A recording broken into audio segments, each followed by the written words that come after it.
not a problem of not having the jolts. Most human beings live as if they're in the electric chair 24 hours a day. The electricity is there charging through you. That's not the problem. That's a way of life.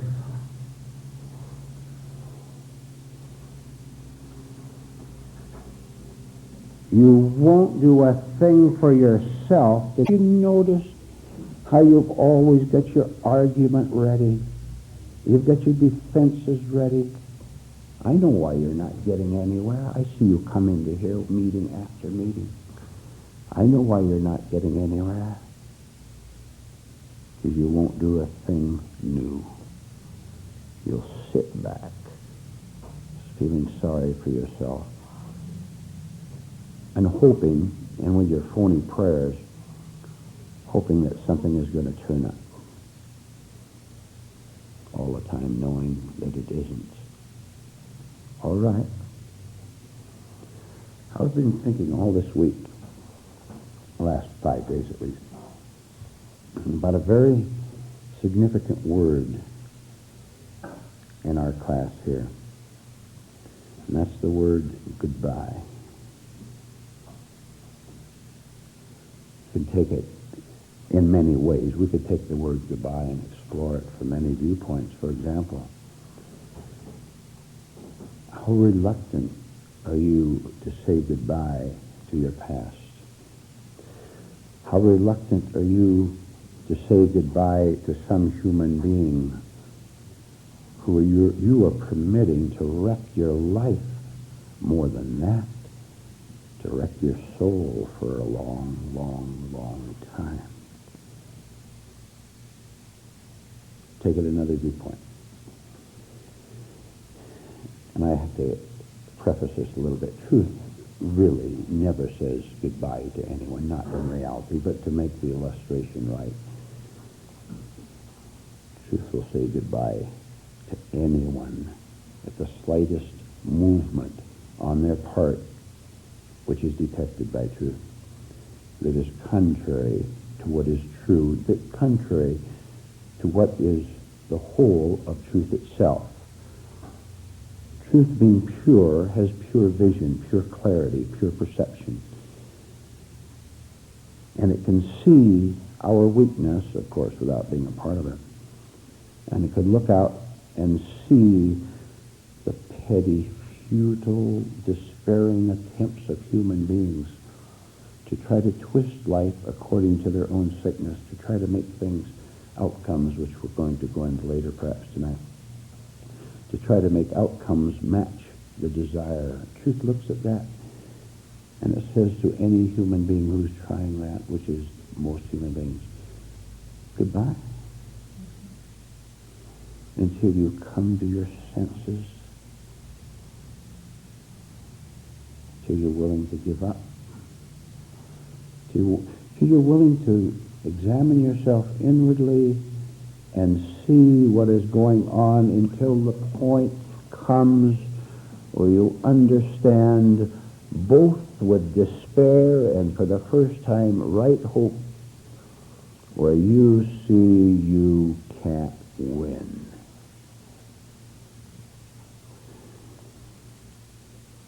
I could gesture to each one of you here in this room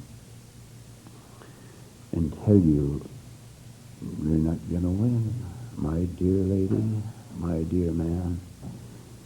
You're not going to win using the tools you're now using. And you can name 1,000 of them. Withdrawal, ignorance masquerading as knowledge, hiding out, thinking that what you don't see won't hurt you, hurting you. It's robbing you of the one purpose you could have on life here, in life here, which is as long as you are doing against yourself what you are now doing against yourself. There's no way to hide it. You can hide it from us. Pretend to hide it, at least. When you look in that mirror and you see what's going on there, it's pretty much a revelation, or can be a revelation to you. Look, I didn't say look in the... Did you hear me say look in the mirror and be depressed? Did you hear me say look in the mirror and be frightened? You didn't hear anything like that at all. I'm trying to make you a student of yourself. I'm trying to make you your own best teacher. Because you're with yourself all these times, and only you can take advantage of them. Only you can put the initiative to the situation. So you look in that mirror, and if you have the honesty to verbalize what you see, that would be a good start. You see, there's no condemnation of what you see, no fear, just the fact of where you are. Only when you know precisely where you are can you begin to escape from where you are. But as long as you look at it and try to improve things and think that face cream is going to do it, or aftershave lotion is going to change things, or a new comb is going to do something for you, as long as your attention is on some exterior improvements, you're not going to understand what you can do by first facing the fact of where you are dwelling internally. And where you're dwelling internally is a very lost condition. I think that's a marvelous description of our state. Just plain lost. Now you know what that means. And you know what I mean when I say you're internally lost. So let me, first of all, before I go on, suggest that exercise that you examine yourself in the mirror at least once a day. And tell yourself honestly what you see. No defenses anymore. You don't have to pretend there, you know. You can be very honest. You can see the despair. You can see your hatred for your husband there. You can see your boredom with your wife there. You can see your wish that you were out of that house and living your own life there. You can see your viciousness toward other people in the past. You can see in that face, if you're perceptive enough, the emptiness of the number of years that you've lived on this earth. And that story you see in the mirror is a true story. No more lying. Correction. We will now correct what we see in the mirror. If you think of a tall building in the middle of a city, you think of a big searchlight on the top of it, and think of a man up there manning that searchlight for practical purposes. First of all, there's a car wrecked down in the street in the city below, so he directs the powerful searchlight out, and the police can come and help the victims of the auto accident. And the call comes in to shift the searchlight out. There's a lost child lost down in one of the alleys, so the searchlight goes to the alley and finds the lost child. The searchlight goes way out to some woods beyond there, and there's another motorist in distress, or there's a fire or something. The searchlight, powerful in itself, can be turned in any direction for all practical purposes to help where it needs to be helped. You have such a searchlight, all of you, all of us, have such a searchlight in you right now. And it's called attention.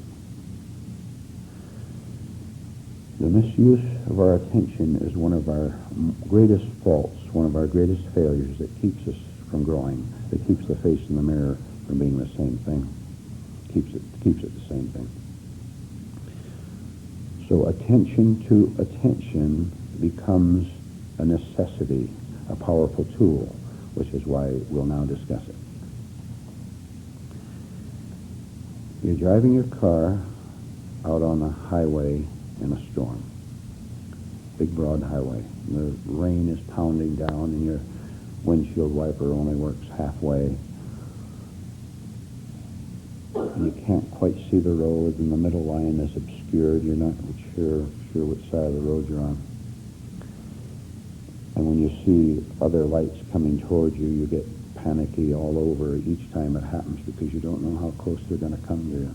And there's that big truck. So when you're driving that car, you must intelligently, of course, give full attention to what you're doing, correct?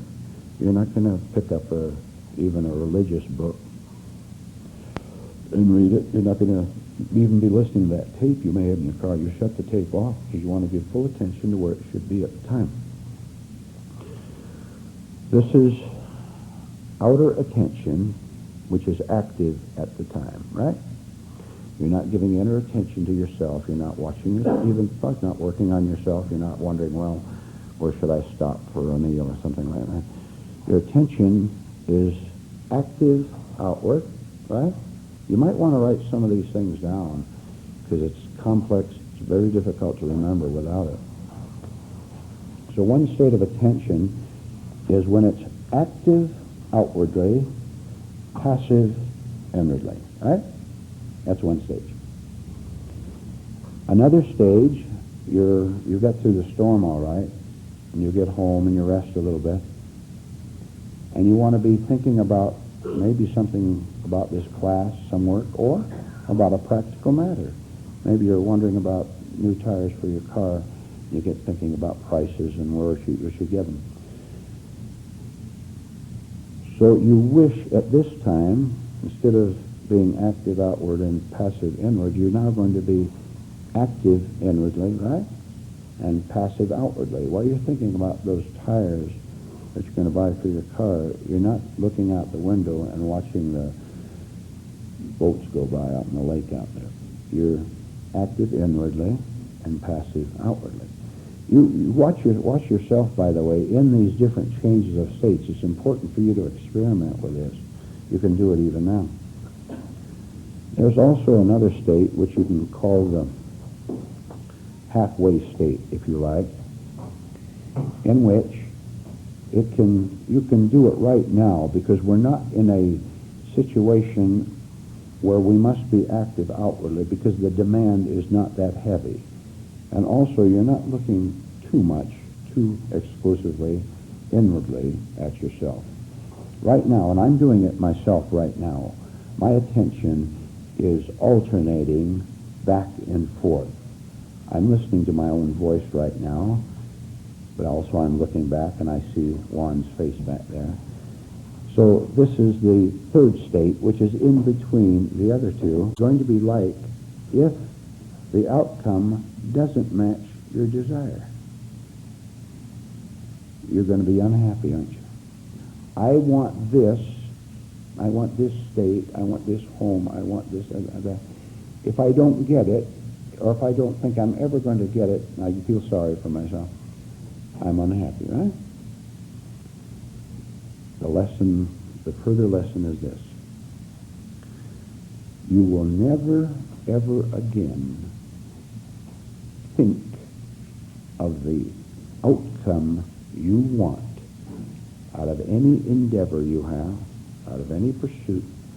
You will never demand the outcome that you presently demand. Well, you talk about taking your world and turning it upside down. This will do it for you. And after it gets thoroughly turned upside down, so that practically everything on it falls off, thank heaven, by the natural law of gravity and spirituality. Spiritual gravity will take all this trash away from you. Then when your world turns upright again, it can be built anew. It's the fresh life we're talking about. What do you mean to say? You mean to say you don't see the frustration in demanding this or that? You will now henceforth watch how your attention has been stolen, kidnapped, and viciously carried away by that demand. Why don't they do things different? Translation. Why doesn't the entire world give me what I personally want? Well, obviously I'm the only person who exists. And if you think you are not saying that, then you had better put your attention on yourself sometime when you want something at another person's expense, where it's going to hurt them, cost them something. And you tell me whether you really care about anyone else or not. When you don't care about anyone else, that means you don't care about your own life. That means you haven't discovered anything about the petty little life you now live. So I'm going to turn my attention to the things I want, to what I demand, and then I'm going to also attend to the results of what happens. Something will happen. I mean, the world is filled with cause and effect the way we're now living. But I'm going to see if the fulfillment of my desire is not just as big as frustration as a non-fulfillment. Ever got something you wanted and wished you hadn't got it? Huh? Something like that, yeah. I'm going to see where I have got something in my life, but I now have to go ahead and duplicate it or get something allied to it in order to get the same delusion that I am winning. To win the world. This is a semi-quotation. You'll get it.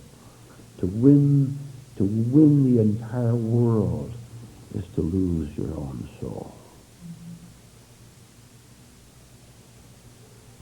Wow, where have we come? We've come to the point where we can understand that we have this searchlight up there. It's in your mind right now. You're exercising it right now, but not exercising it fully. It has a limited sway to it, a turning point to it. We want to be able to put it all around so that it's in the right place at the right time, detecting the smallest feeling of wrongness, detecting the smallest action that is going to separate me from the higher level where I can be and should be. Look at all the everyday level accidents that happen out in the world, and to us, simply because we're inattentive to what we're doing at the minute we're doing it. I pick up a pencil with this hand and doing something with this hand, not giving full attention to such a small thing as picking up a pencil, and I drop it. That's because I didn't look over and see that I was grabbing it by the very end, which was not sufficient enough to keep it in my hand till I put it over on the desk. If I'd given my full attention to the pencil at the moment, I would have slowed down as an exercise. Slowed down. I see the pencil there. My attention goes to the pencil. My attention goes to my hand going out, and I catch it in the middle. I catch it fairly firmly. I catch it so it's balanced a little bit so one end won't weight down and fall off. I pick it up. I put it down on the desk. I'm aware of the feel of the pencil. I'm aware of the feel of the pencil. I can feel that. My attention is on the feel of the pencil. The first time in my life I've ever felt a pencil consciously. Right?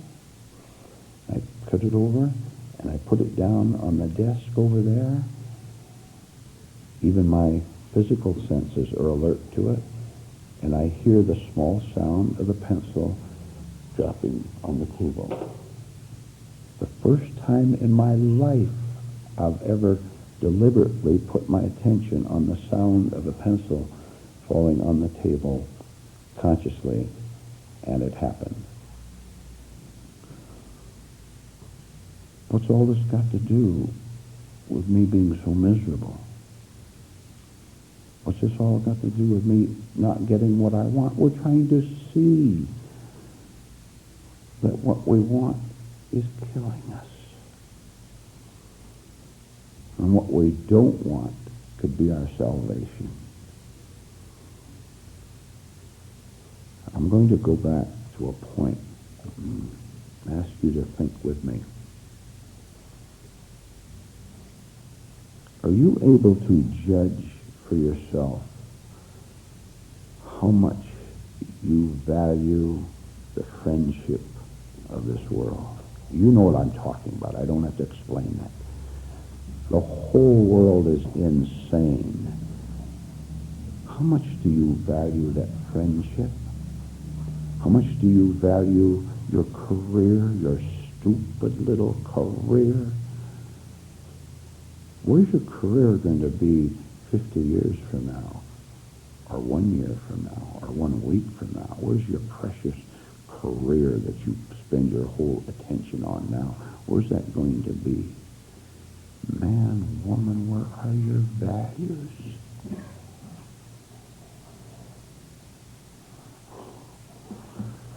I'd better tell you something. You were all bawling. You were all crying. You're all in despair. And don't you try to kid me. None of you in this room, of course. That's familiar. That's memory operating properly. But you don't see yourself anymore. You've disappeared. Something else has taken its place. Largely through the power of the correct attention.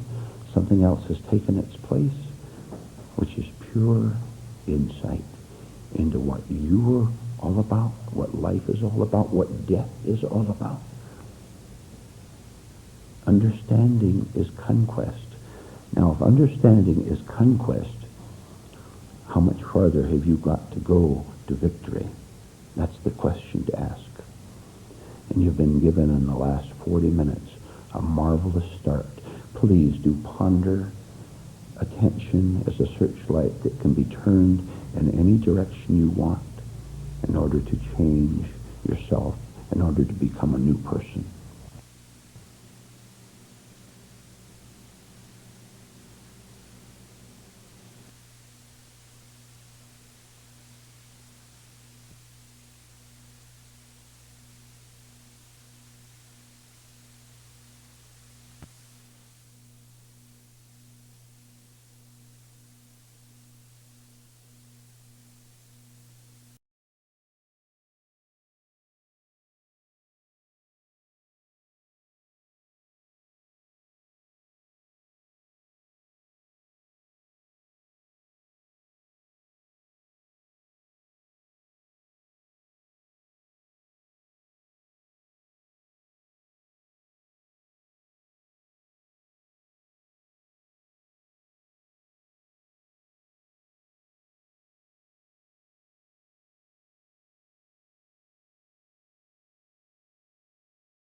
when you meet a new situation of some kind, and it becomes a challenge to you, that is, you don't know what to do with it. You don't know how to handle that insult or that flattery or that getting fired or that unexpected event. You don't know how to handle it.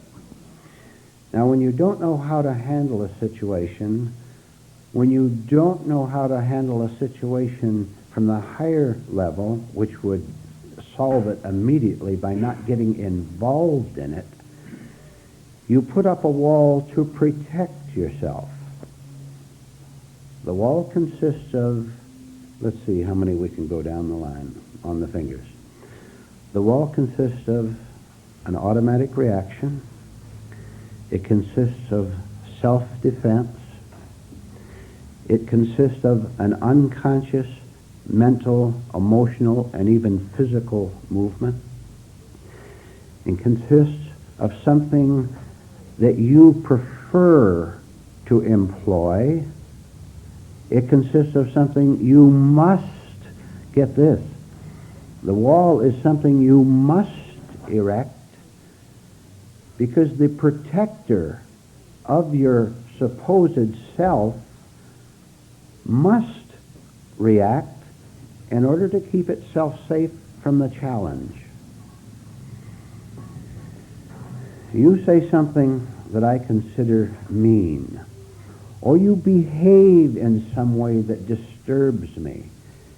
Maybe you behave with extreme stupidity, and there's a certain part of me that has a little bit of perception, a little bit of logic in me, and I see you acting stupidly instead of intelligently in a situation. But that small little one part of me that glimpses your inadequate behavior, it's not enough. It's only a little part of me that's beginning to understand things. So that part is not strong enough to resist the erection of the wall of fear of you, because I don't know how to handle anyone as stupid as you in this particular situation. Tomorrow I may behave as stupidly as you, but just now, your irrational behavior, your wild flashing eyes, and your anger, and your sudden, I can't believe that such a nice, pleasant person like you would suddenly change so fast. You're like a little child. And you begin to wonder if maybe human beings are so split, so divided, so is insane, as we have said practically every meeting since we've had these meetings for several years now. And you begin to suspect the lunacy of human beings, that they can't behave pleasantly. Look, they can't even behave pleasantly. Do you know that if you can't behave pleasantly in any situation on earth, you're insane? Yeah, sure you are. If you fall apart, if you erect a wall, now that wall, you see, it's a wall of fear. All right. And the second I put the wall up, I block off all opportunity to understand what is going on. You may indeed be an insane human being, and you may indeed live in a lunatic world, which we do. A world of very weird minds, of people who are tricky. And I'll go into that a little bit later. Now you answer the question. Now you do a little work. Just suppose, it isn't a fact, but just suppose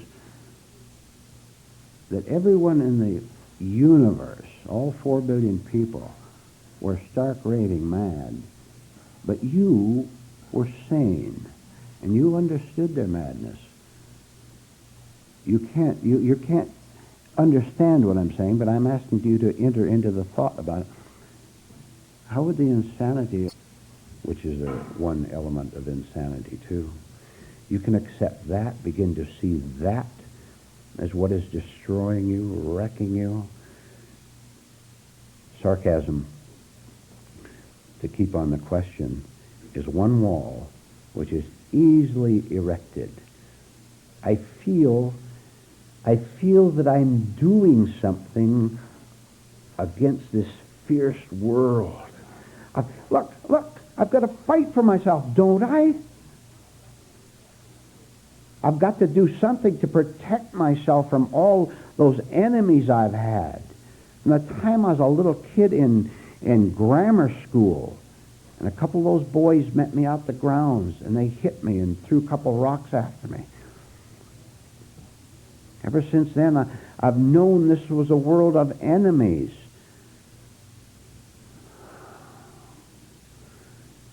You had better rethink and see where you walked down the trail and fell right into the trap of thinking that you have enemies to fight and defend yourself against. Because I'm going to tell you that you don't have an enemy in the world. There's no enemy in any area at all. There's no human being that's your enemy. There's no organization that can hurt you. Time itself, which you consider the enemy of your physical body, can't touch you. The headlines you consider your enemy, that can't touch you. See, when those kids met you after school at 3:30, when you were in the 6th grade, because you yelled at them over the baseball, who was up next at the bat, and they got together, met you out there, and hit you a few times and threw rocks after you. That became a very severe experience to you, and it began the development of you as a mason, a stone mason. You began to gather bricks and mortar in order to protect yourself against people, against the bad things that other human beings can do against you. Are you able to begin to perceive a life, a daily life, minute by minute, hour by hour, year by year, in which every 24 hours of your day you've never had an enemy at all, you've had no one against you, you've had nothing against you, no human being is your foe, no economic system can press you down, no bad news can touch you. No voice, no words, no gesture, no facial expression, no condition. Whether you're with a crowd or all alone or have a wife or don't have a wife. Whether you're married or unmarried, whatever. Can you begin to think about a situation where you are indeed the complete conqueror of the universe, because nothing can be against your true spirit? I'm telling you, you're living in the wrong world and you don't know it. You're living in an extremely low level, and you believe in your gullibility and in your weakness and your lack of spiritual sight. You believe in the quote mark confirmation of everything that comes along. Prices are going up, that's my enemy. See, little things like that. You never notice the working of your mind, the flashing that goes on inside there every time someone looks at you, or someone rejects you, or someone ignores you. Someone's not interested in you that you want them to be interested in you, because you're lonely, because you don't know what to do with yourself. And so you take all these mental bricks and all this soft cement, and you start putting them up all around you in order to protect yourself. And you can't understand, can you? It seems so illogical that the more bricks you put up, the thicker you make the wall, the higher you make it, the more insecure you feel. And the more you sit there surrounded by these walls, and you look out at that world, and you see things that you call attractive, an attractive man or attractive woman or attractive position or attractive geographical location or attractive situation of some kind. And you say to yourself, I would like to have that. I would like to live there. Oh, what if I go after it? Those boys are going to come out and jump out from behind that bush at 3:30 again and beat me up again. I'm going to stay behind the wall. I must tell you, you're not only a prisoner of your thoughts, of the wrong wardens of other people, but you're a prisoner of time. I'm trying to tell you in every way I possibly can, and I'll keep telling you in every way I can, that those two boys who leaped out at you from behind the bush when you were 9 or 10 years old, those boys who leaped out there no longer exist in your life. And neither does that person who made that slight little sarcastic remark when you were here in this room 15 or 20 minutes ago. Or they had that little disdainful expression on their face, just very small, but you caught it. But you're still remembering it. And so you hide behind the wall and don't go up to that person and say good evening, just to see what happens. I've urged you many times to be very venturesome, to do what you don't want to do. If that person is your enemy, for heaven's sake, when will you learn the most elementary lesson of inner growth? To approach the enemy instead of running away. Did it ever occur to you once, to one of you in this room, to walk up to the enemy instead of running away, to go and to do the exact opposite thing you always do? You see, you have no opposites. All you know is one thing: to crouch behind the wall and be a miserable little coward. Prophecy. This is the way you will live for the rest of your life until you listen to something higher than your own hideout. From all the little voices that speak to you and echo back to you from those walls that tell you to be scared, be scared, be scared, be scared. I am telling you, you don't have to be scared. Now you listen to what I'm telling you, and you listen to what I tell you to do, because you have to go into action on these things. You're here to get knowledge, to get the right sensing of direction. You're here to see that you don't have to live the way you've always lived. Once you get the collection of knowledge, which is necessary as a starting point, then comes the first big leap that you have to take to go into action with these things yourself. And you have been given many little exercises, many programs to carry out, to walk slow in order to see that you are walking unconsciously fast, to notice your tension, notice the tightness of your lips right now as you're sitting here tight, to watch how certain things are said to you and you become defensive, then you should watch that defensiveness. You have to do the work if you want the deliverance, which will be the outcome of that work. You can be given knowledge. You cannot be given salvation. That every man has to work out for himself. And every woman has to work out for herself.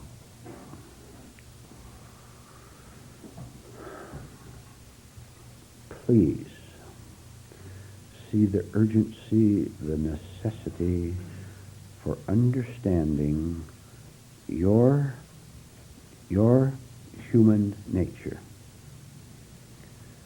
See the urgency of understanding the nature of your mother, of your child, of that woman you work next to down at the factory. Understand the nature of that politician that you see on TV. Understand the nature of that stranger who sits 2 or 3 seats away from you in the cafe, and you're watching him a little bit, just watching on human nature to see how it works. So that you can see one thing quite clearly. This is the first and most important thing for you to see. That human beings are indeed a collection of artificial and acquired mannerisms. You look at that person, and you would vow that he's speaking from a nice, cheerful personality. See how gullible you are? You take his act at the present moment for 5 minutes in that cafe when he's speaking so cheerfully to that waitress. You take that as being the whole man.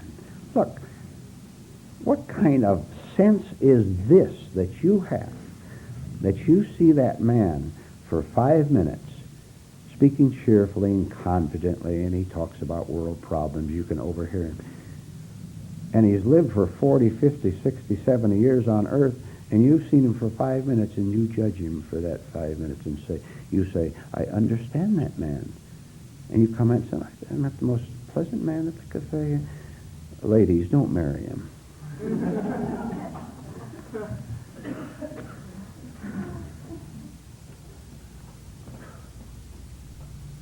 We judge people as being pleasant out of our own weakness.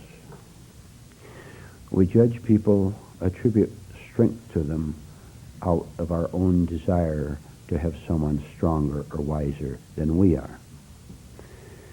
This is the perfect way for anyone to get wrongly involved with another human being, to attribute virtues, to attribute power, to attribute decency, to attribute anything to them, simply because you lack them in yourself and want someone else to fulfill that lack.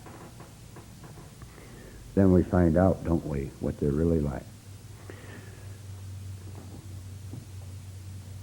A real understanding of yourself and of other people will give you a certain wisdom and a certain strength and a certain strongness and a certain right kind of domination over darkness,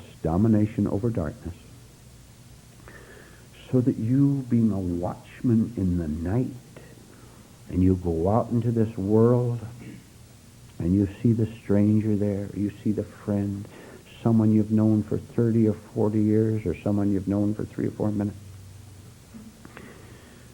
The strength of your own wisdom will tell you exactly how to behave toward that person. And this wisdom will be a strength of a different kind than you knew before you got onto these things we're discussing in this class. It'll be a wisdom and a strength that can talk or remain silent. Now you can't do that. You can't now, in your present state, talk or remain silent. You talk when you should remain silent and remain silent when you should talk. Because you can't discriminate. You can't see what is the right, suitable, appropriate thing to say or not say. And so you say all sorts of things just to be blabbing something to fill up the void which you haven't faced as yet. If you face the void, eventually time will come when you'll be able to be quiet, be silent, or to speak. And then when you speak, which includes what we call small talk, nothing wrong with that, as long as you're conscious of it, you know you're doing it, then it's not wasted.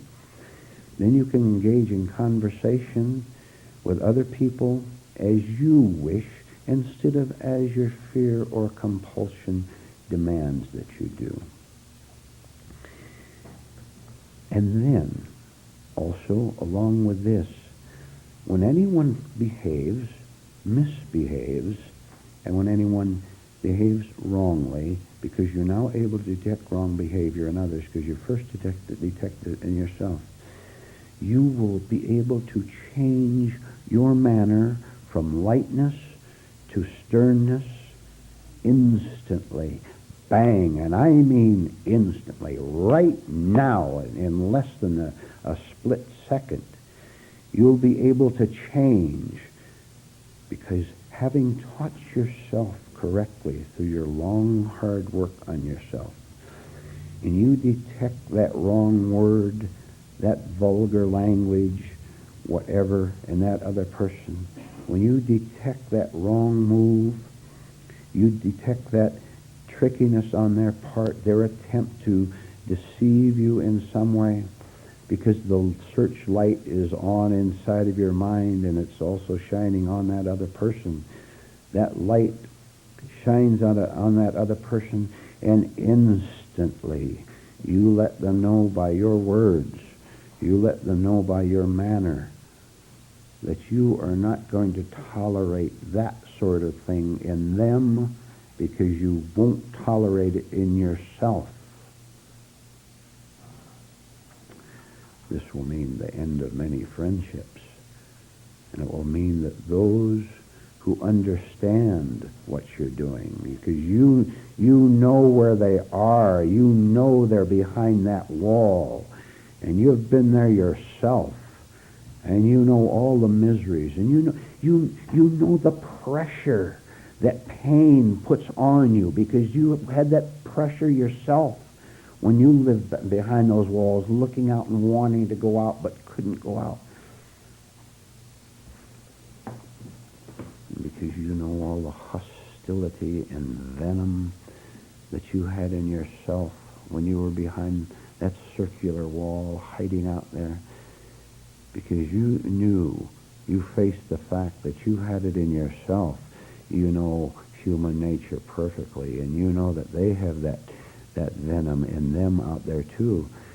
And you're now much too smart, much too intelligent, much too perceptive to tolerate for one, and I mean one split second. Don't tolerate it for 1 second, because then it'll go 2 seconds and then 5 minutes, and it's grabbed you before you know what's happened. You won't tolerate that kind of a behavior, because you know that it's bad.